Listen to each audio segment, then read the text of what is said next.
welcome. Thank you for joining us on this edition of News 2. I'm Sandra Gomez-Singh, topping our newscast tonight. Late this afternoon, we received word about an attempted prison breakout at the Golden Grove Adult Correctional Facility over the weekend. Senator Kenneth Gittens spoke on the issue as he commended the officers for their swift action while urging for the administration's immediate attention. Here's more. I heard of the attempted escape over the weekend at the Bureau of Corrections on St. Croix, and I'm very concerned as to why the community is not or was not notified or kept up to date on this matter. The fact that the VIPD officers were on the ball and was able to stop the escape due to their patrols on the outside of the fence line of the Golden Grove facility, they must be commended for their actions. At this time, I'm totally beyond disappointed with the administration.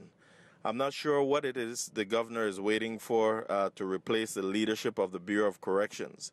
In the meantime, the lives of the Bureau of Correction officers, inmates, and the public are at stake, while leadership of the Bureau of Corrections are what I call non-existent. What would it take for the administration to give the BOC the real attention that it needs? I'm still calling for the removal of the leadership of that so-called prison institution of ours. Be sure to count on 2 to keep you updated. Meanwhile, members of the Senate Committee on Government Services and Housing met at the Earl B. Otley Legislative Building on Monday. One bill that was held in debate for some time was Bill number 30-0087, which, if approved, would impact the Government Employees Services Commission. News 2's April Knight has more. The start of Monday's Senate session was anything but normal. Senator Alicia Hansen's outburst against holding the LBJ Housing Community hearing on St. Thomas instead of St. Croix was just one of the reasons. It makes no sense. Out of order. You are not going to raise LBJ and St. Thomas when they cannot even attend on St. Croix. It turns out LBJ Housing was not on the revised agenda at all. Committee Chair Diane Capehart had to go into recess, but Hansen still kept going. Coming out of recess, the Senate committee tackled Bill number 30-0087, which would change the composition of the board members of the Government Employees Services Commission. GESC handles the government's health insurance plan. The bill would make the director of the Division of Personnel a voting board member, not just advisor, something that the current board strongly opposed. The person who would be, and not Director Herman, but it would be wearing literally 4 hats. He's already by law an advisory member. He would be there. He's by law, he has to administer the plans directive administrated by the GESC board, and now being on the financial team for the governor and then voting, that's a lot. So the current GESC board says that making the director of personnel a voting member of the board gives him too much influence and takes away the board's independence. But Kenneth Herman, who currently holds that position, says not only should the director of personnel be made a voting member, he should be made chairman of the board. As a chairman of the board, the director is better able to provide the board with more complete and timely information, provide a unified command structure, a consistent leadership direction. According to Herman, this eliminates duplication of tasks because of the close relationship between the matters of personnel and employees' health insurance. We could save more than $200,000 in current GSC board expenses. Bill sponsor Clifford Graham offered to hold the bill in committee, and it was until they arrive at an agreeable version. Reporting for News 2, I'm April Knight. One bill that was approved by the committee in that session was Bill number 30-0370, which would give the retirees the option to receive paper or electronic annuity check stubs. Meanwhile, Senator Hansen also proposed a bill that allows homes in Estate Williams Delight on St. Croix to be purchased from the government of the Virgin Islands now that the federal government has returned control of public housing back to the Virgin Islands. Senator Hansen's proposed bill would allow units in Estate Williams Delight to be sold for no more than $25,000. It would also allow residents of Estate Williams Delight to convert the amount of rent they have previously paid on their units into mortgage payments for up to $25,000. If a resident has already met or exceeded $25,000 in rent payments, then he or she would only need to pay an additional $5,000 to complete the purchase and would have 6 months to pay it off. Well, school was dismissed at the Arthur Richards Junior High on St. Croix today at about 1:15 p.m., and that was due to electrical problems. WAPA says the problem caused a blown electrical fuse on a nearby pole. The residents in nearby Estate Stony Ground area reported hearing a loud popping sound in the area of the school over the weekend. The line department isolated the area and interrupted service to a few homeowners. Once the issue was identified and repairs began, service was returned to the homeowners. After investigating, the authorities' crews identified a problem with the school's high-voltage underground cable system. They said while this is an electrical issue at the school itself and not with the authority, WAPA crews will assist with the work on the underground cable to bring a quick resolution to the school's electrical problem. An aggressive marketing campaign to increase voter turnout among the Latino community ahead of the primary election on August 2nd has been launched. The Hispanic Democratic Club of St. Croix is pushing a new print, radio, and television marketing project. Dale y Vota, or Hit the Vote, will commence later this month.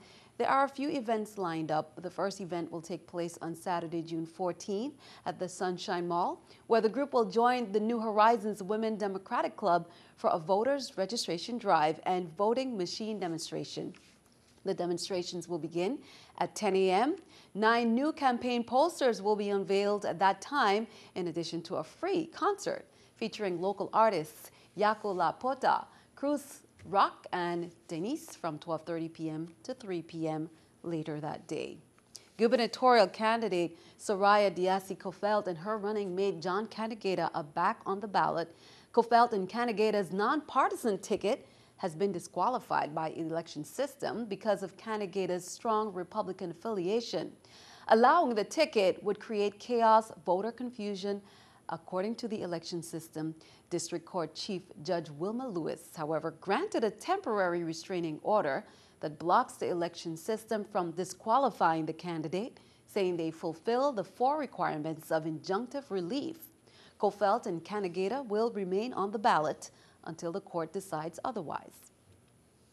A Mount Pleasant woman was arrested and charged with a single count of possession of a controlled substance with intent to distribute.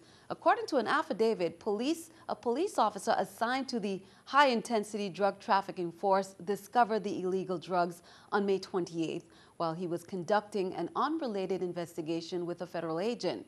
They then discovered marijuana plants, counted about 200, growing behind a Mount Pleasant residence. A federal search warrant was obtained. After the home was searched, officers say they found processed marijuana and plants inside and outside the home of Gail Leung. Leung made her initial court appearance on Thursday. Bail was set at $25,000. Turning our attention overseas, Army Sergeant Bo Bergdahl is reportedly sharing details about how he was treated during his time in Taliban captivity. The former POW has still not contacted his family as he recovers at a medical hospital in Germany. Suzanne McGinnis is in Washington with more. Army Sergeant Bo Bergdahl has reportedly shared details of his nearly 5 years in Taliban captivity with medical staff in Germany. An unnamed U.S. official told the New York Times Bergdahl said he was tortured, beaten, and held in solitary confinement after 2 escape attempts. I think there are going to be a lot of things that Bergdahl tells the Army and the medical folks that he's talking to now that Bob is going to be very difficult to validate. Senator Chambliss is among the lawmakers criticizing the White House for not sharing details about Bergdahl's debriefings with Congress and for failing to notify them in advance that 5 high-level Taliban members would be released from Guantanamo Bay prison in exchange for Bergdahl. Lawmakers also expressed concern about what they call the White House's changing rationale for going ahead with the swap. They say the lives of other U.S. soldiers could now be at risk. I'm not telling you that they don't have some ability at some point to go back and get involved, but they also have an ability to get killed doing that. The Obama administration initially said the exchange was urgent because of Bergdahl's deteriorating health, but last week told senators they feared the Taliban would kill the American POW if news of the deal became public. Susan McGinnis, CBS News, Washington. Meanwhile, keeping our eye on the economy, President Obama is taking on student debt. He'll issue an executive order making it easier for young people repaying college loans. The president will expand an existing program that caps loan payments at 10% of the borrower's monthly income.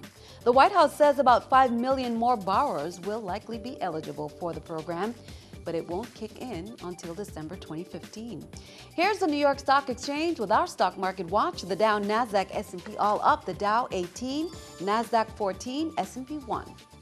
Coming up on News 2, many students are stepping into the future. Commencement ceremonies continue in the territory. We'll have some highlights of the classes of 2014.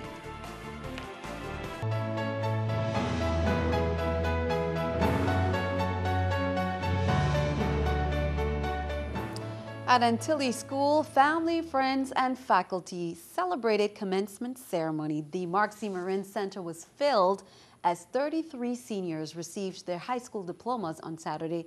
Each of the 33 will be attending a 4-year university, and the total amount of scholarships awarded, $2.9 million. Valedictorian Taylor Ladd, who, as we reported earlier this month, was named Presidential Scholar. Taylor had some touching words to share with classmates, including thanking them for helping her to become a better person. Salutatorian Arthur Williams received the Head of School Award, which is Antilles School's top honor. In his speech, he shared how it was at times challenging but rewarding. He also added that he is inspired to dream bigger because of his classmates. Congratulations to the students. Meanwhile, Free Will Baptist Christian School graduated 11 students Friday night in a ceremony in the school's chapel. In her valedictory address, LaShanette Shang acknowledged that while her classmates will eventually forget her speech and much of the evening's events, she implored them to never forget the moral and spiritual teachings they received at the school. She also added that students should not be afraid of change. Out of the 11 students who graduated, 10 will be attending college in the fall, and 1 will be joining the U.S. Air Force. Family and friends joyously gathered Thursday evening, June 5th, at the St. Croix Educational Complex Auditorium to witness more than 100 students turn their tassels in celebration of their graduation from the adult basic education programs. These students were graduates of the adult secondary education and the general educational development, of which 76 students received high school diplomas and 51 received GEDs. The valedictorian was Marcella Brown, salutatorian Lovelinda Davis, and the class speaker at age 66 was Grethlyn Joseph. In her address, she reiterated the echoing theme, "It is never too late for your education." Congratulations to all the students. Meanwhile, the Virgin Islands Montessori School, International Academy, and St. Thomas Sunrise Rotary have announced their diploma program scholarship winners, and here they are. The winners, both from Charlotte Amalie High School, are Isabel Sitori and Maurice Hansby.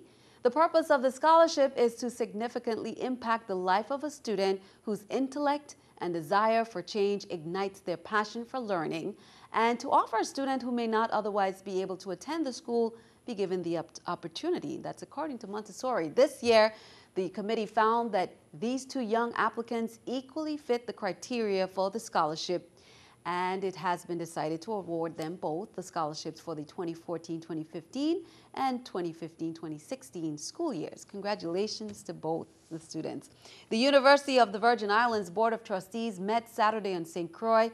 They elected attorney Henry Smock as the new chairman, who swapped places with outgoing chair Alexander Moorhead, who was elected vice chairman. Moorhead has served as the chairman of UVI's board for 5 years. The board also approved the 2015 fiscal year budget of almost $47 million. They also noted that the appropriations the university regularly receives from the VI government has been restored to $30 million. Entertainment news, the 2014 St. John Festival has kicked off with a lot of music and culture. On Saturday, May 31st, the St. Johnians held Panorama at Winston Wells Ball Field in Cruz Bay, where attendees listened to steel pan music live. On Sunday, June 8th, coming up, looking ahead, June 8th was the Grand Diamond Jubilee Junior Miss Pageant, also held at Winston Wells. And now coming up this weekend on Friday, June 13th, it's the Senior Variety Show at 7 p.m. and that will be held at the Winston Wells Ball Field in Cruz Bay.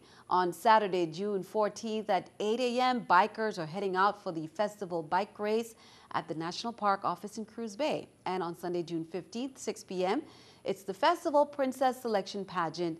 Preteens will compete at the Winston Wells Ball Field to see who will reign supreme. And be sure to count on 2. We'll have much more updates as we get closer to the 4th of July celebration. Be sure to stick around. Your News 2 AccuWeather forecast is coming up next.